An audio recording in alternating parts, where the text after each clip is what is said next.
How's it going? In this video, I'm going to talk about The Agent's Edge. Do a book review, basically, not of the whole entire book, but we're basically in chapter number 2. As we got some notifications here coming up. All day long, we are having notifications coming up because we're trying to be the best real estate agent that there is here, And we're not comparing ourselves to other agents. What I'm trying to do is compare myself to myself and improve myself in that regard. So instead of making a video today, like I usually do, which is about the real estate market and properties and doing live CMAs and whatnot here, what I wanted to do is take a book here and get myself into the right mindset. You see, today is Sunday. It is the first weekend of January. We have a big winter blizzard going on in halfway of the country, in the central United States. But you know what? We have to focus on what we got going on in our business. And so tomorrow, being that it is the first day of the week, and every first day of the week subsequent from this point, we always got to be thinking about how we can improve ourselves as far as real estate agents go, and just being your own business and doing things how you need to be doing them. So what I want to do is kind of dive into this book here, being that it's a Sunday, it's a leisure day, and these are the days when you recharge your batteries. It's not enough to just get enough rest, which is critical, but it's also to get your mind right about your business and how you're going to operate your week, your day by day, right? So this is why I have this book out here. I want to be able to just go through some of these notes and get myself thinking the right way. And so this book here is written by Jordan Cohen. He is, it says here, 5-time #1 RE/MAX agent worldwide here. And it's called The Agent's Edge, Secret Strategies to Win Listings and Make Your Fortune Selling Real Estate. So really what I want to do is not so much get a fortune, because the money and the riches and everything else would come if you work hard enough, you take bold action, and you're consistent. But I really want to just get the mindset right here as far as being an excellent listing agent. Okay, that's really what this book is about. It's one thing to be a buyer's agent, and of course we work with buyers, we help them find properties, but it's another thing to be a person that is out there looking for listings and getting those out there. Okay, so what I will do here is I will open up the book to the chapter called The Keys to Success, right? And I will be reading it from this book here, my highlights, my notes. And what I'll be doing here is on my phone, I will be writing down the notes. As you can see here in the left-hand side of your screen, you'll see the updated notes here as I put them into my phone. It's pretty cool how we can just do that here with the Samsung Android ecosystem. So that's what I'll be doing here, okay? So without any further introduction, let's get right into this and start thinking about how we can best become a better agent, okay? So yeah, the keys to success. He says here, a strong listing inventory guarantees that you'll make money. All right, and that's how he sees it, as having a strong, listing aspect of the business. You have many listings to go with, and he says this is what you can do to guarantee a good source of income here. Okay, working with buyers is great. Working with buyers is fun. Working with buyers takes a lot of your time, of course. But he says here, having a good roster of listings also helps with that. He also says here, this is what I highlighted, right? I'm going to read to you what I highlighted here, and whatever's critical, whatever's big, I'm going to type it in here, as you will be able to read it in the left-hand side. Okay, he said here, this is why I believe the best way to excel in any market and build a long-term, sustainable career is to become a listing agent. Building a listing inventory is much easier said than done. Now, of course, we want to make sure to understand that building a successful business is easier said than done. Making this video, talking to you about it, is easier than actually making the calls, than going out to these places, going out to these houses, convincing sellers, convincing the world, the public, that you are the agent to go with. But just because it's easy, I mean, we can all talk about it. We can all say that we're going to get 100 listings a year, you know what I mean? But it's another thing to look at the receipts and see what you can actually accomplish. And look, this channel is all about making sure that not only do we talk the talk, but we actually walk the walk, right? We actually produce the things that we say we're going to produce, not just talk about it. So this is why we read books like this, so I could get us in the right mindset. And during the week, when the lights are off and when no one's looking, that's when you actually pedal. You put your foot down and you actually work, do the work that you're trying to do, okay? All right, so let's keep going here. He says here, it's not for a lack of effort that it remains just out of reach, he says. When I first started out, I was introduced to geographical farming and by some of the best farmers that I've ever known. And so he said that he didn't do so well when he started out, right? When Jordan Cohen started being a listing agent, all right? You could said you could put in all the effort, but it doesn't win listings. So there's got to be a certain strategy that you also got to go through. It's not just about saying, okay, I'm the best. I'm gonna go out there and I'm gonna get all the listings and let's go, go, go. You have to have some sort of strategy, some sort of plan of action that you can move yourself forward. Okay, so let me just put that down here as it's not just about having effort, not just effort. Let me put it here, but it's also,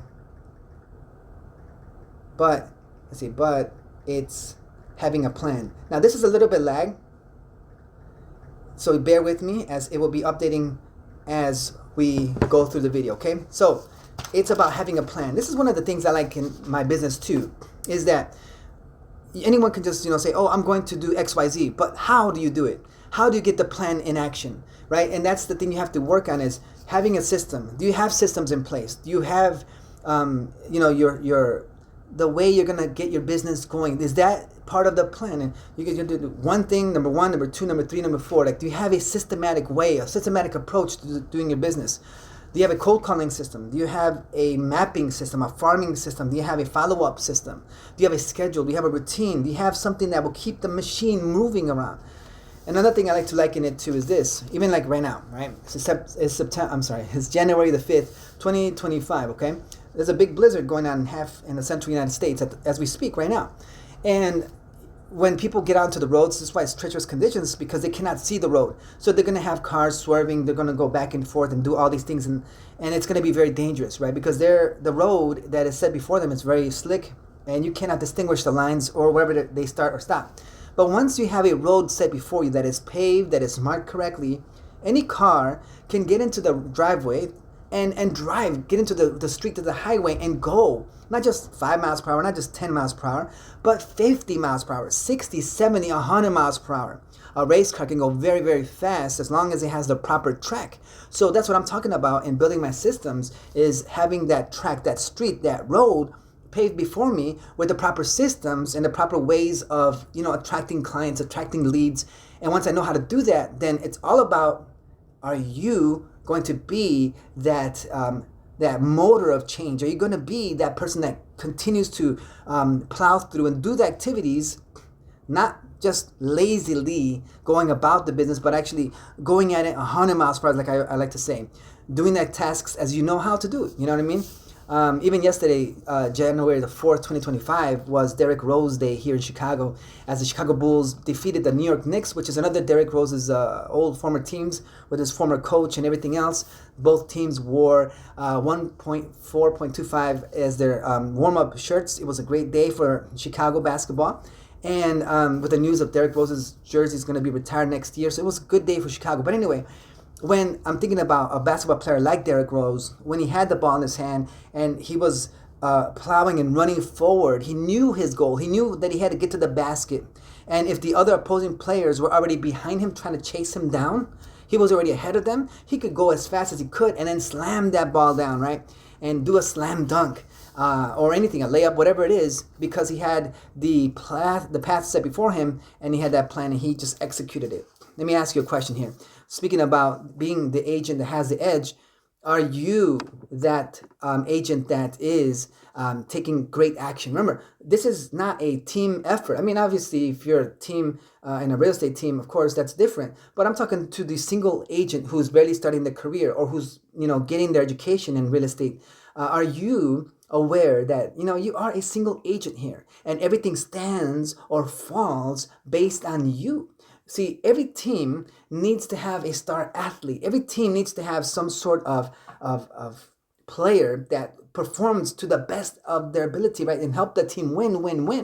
Well, in this career field, as an agent, you are that star athlete and you need to perform and you need to show up and you need to be the one that makes the change happen. I mean, think about it. If your favorite sports team, mine is the Chicago Bulls, but if our favorite sports team doesn't have, or if the star athlete, I got to pick on them. For example, the Philadelphia 76ers, another NBA basketball team with championship aspirations. Their best player, I should say, is Joel Embiid, right? Everyone knows him. He played in Team USA. He did great in the Olympics here in 2024. But he is one who has a poor work ethic. according to Tyrese Maxey, another player there who had some squabble, some controversy a few months ago here. But anyway, the point is this: if your star athlete performs at subpar levels and doesn't show up every single day with that Kobe Bryant Mamba mentality, like that Michael Jordan mentality of I want to win at all costs possible, then in your real estate business, no wonder that you're struggling, because the star athlete, which is you, is not showing up. And what are we talking about when we talk about showing up? You have to show up and perform, okay? So let me kind of write that down as well here for you to look at, is that a star athlete shows up and performs for sure. And if they don't show up and if they don't perform, then they're going to struggle, and they're going to not be successful moving forward. Again, I mean, it would be terrible if the person who is looking to win a championship is not doing something great right now. So that would be a poor thing to do. Okay, so I'm gonna add that here to the scroll here. All right, let's keep going here. Okay, all right. So a star athlete shows up and performs. Throwing that up there as well. All right, let me keep reading here from the book. All right, you must win the interview. So we're back here talking about listing agents and listing performance, right? You are going to go to the actual place. Here we go. There it goes. You are going to be that star athlete, and you have to be, ready to perform.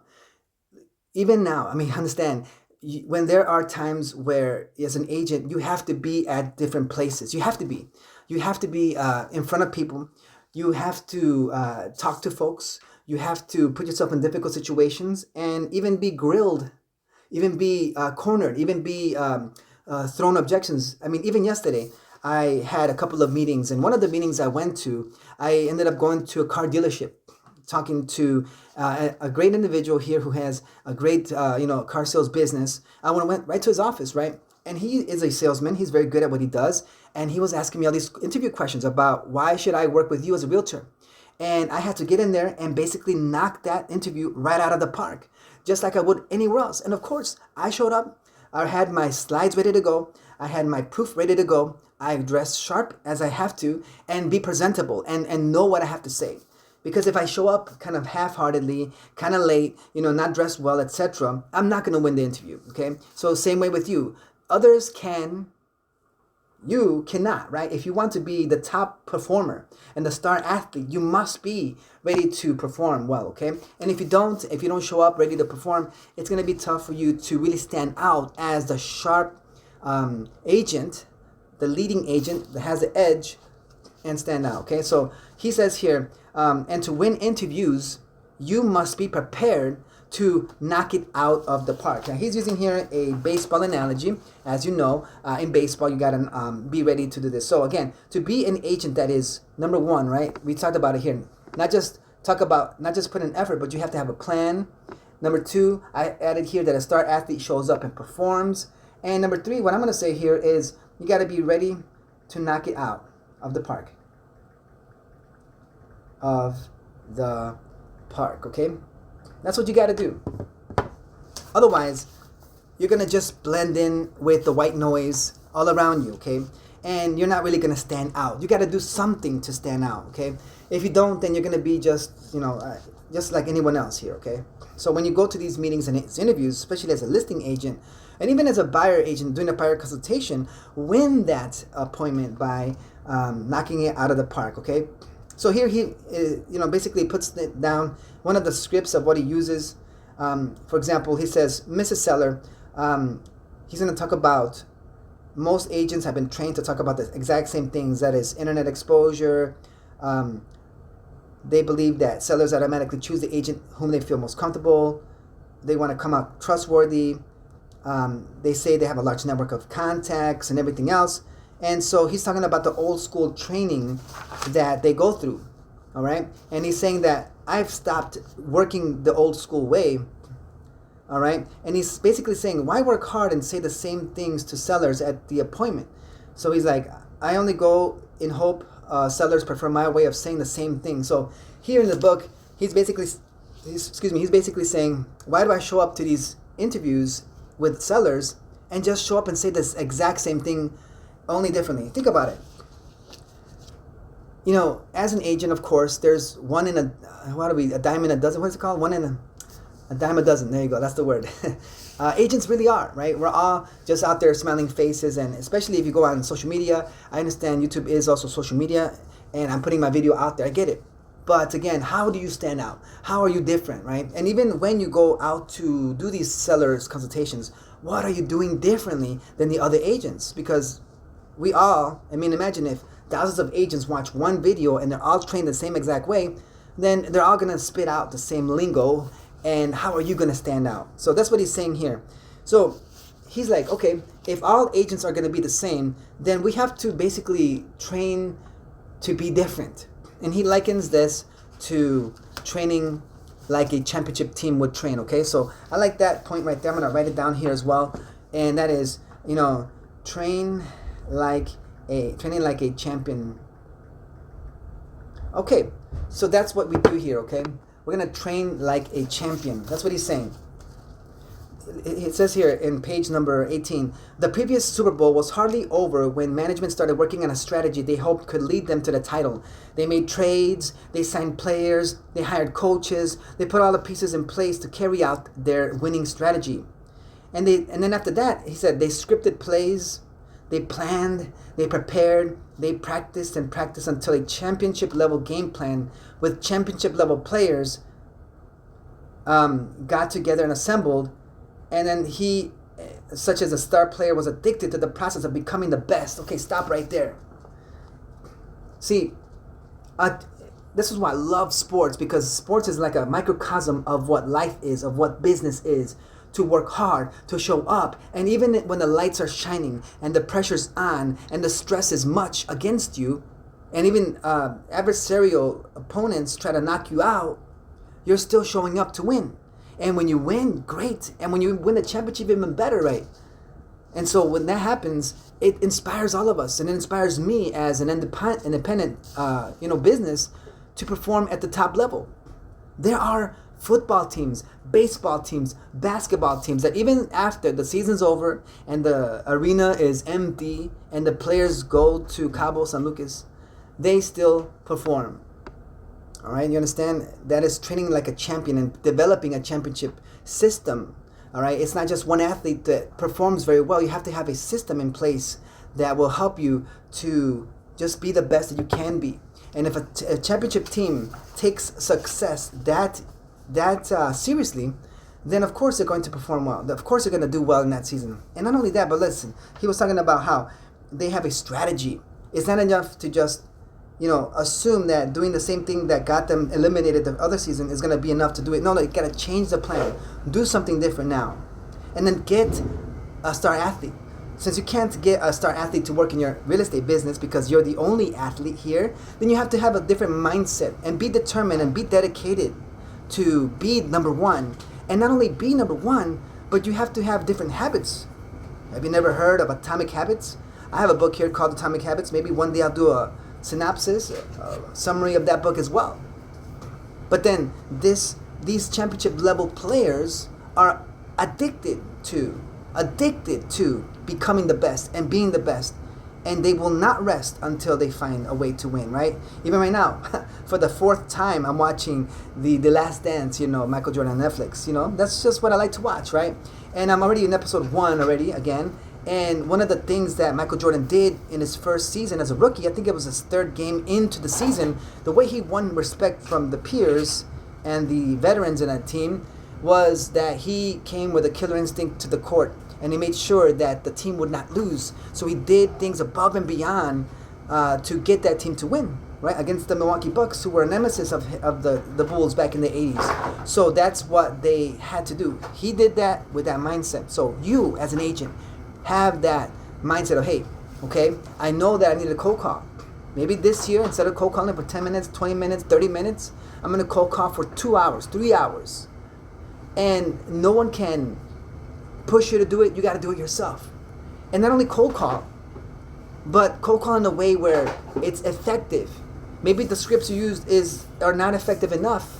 So you got to be more effective when you do these calls. Maybe it's about knocking on doors. Maybe it's about just the tonality. See, I have a book over here I'm looking at. I'm not going to get up and get it right now, but it's called How to Talk to Anyone. Do you know how to do small talk?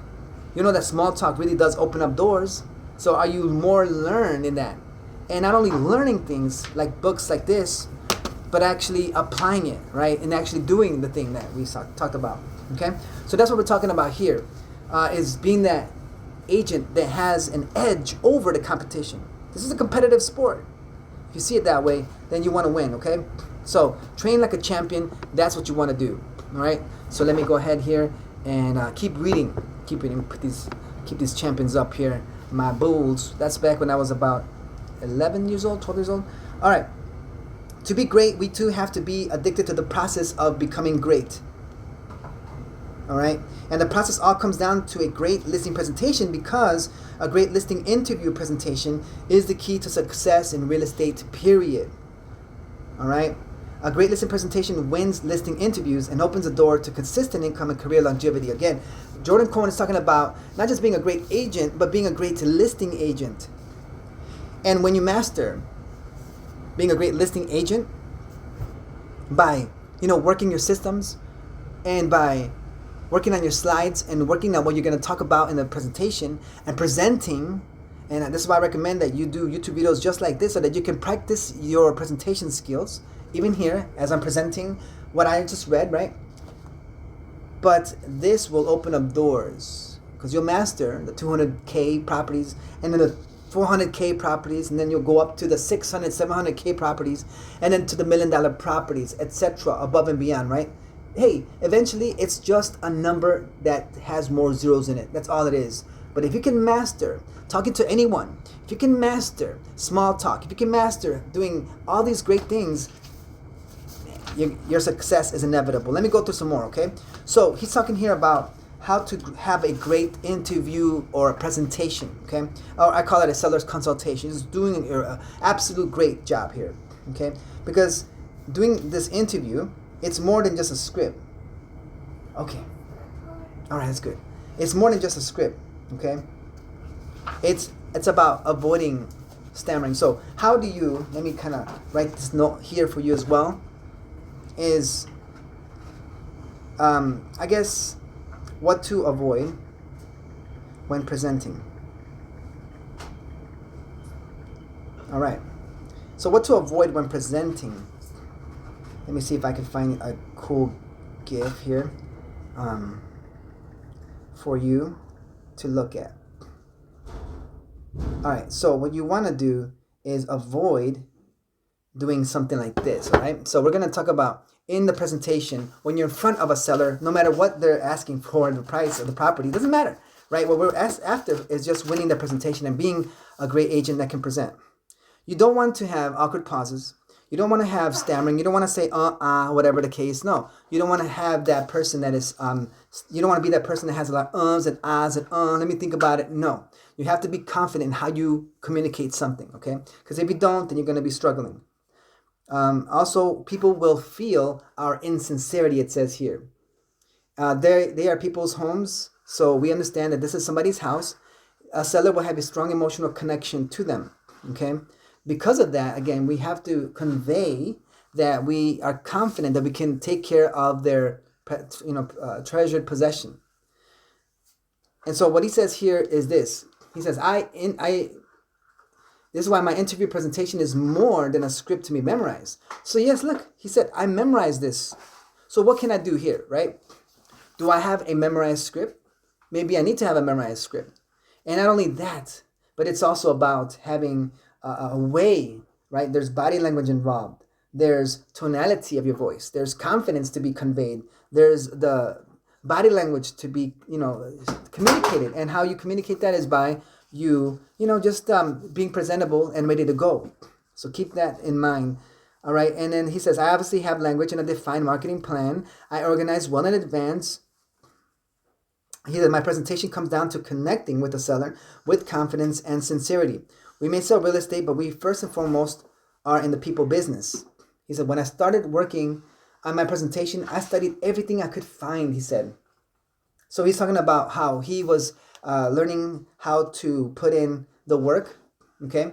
How to put in the work. He read books. He went to seminars. He just began to learn. He studied. He got mentored. All these things, right? He absorbed everything that he could absorb to become a better agent, a better listing presentation person, you could say. Yeah, of course. And he started practicing. Okay. Yeah, that's good.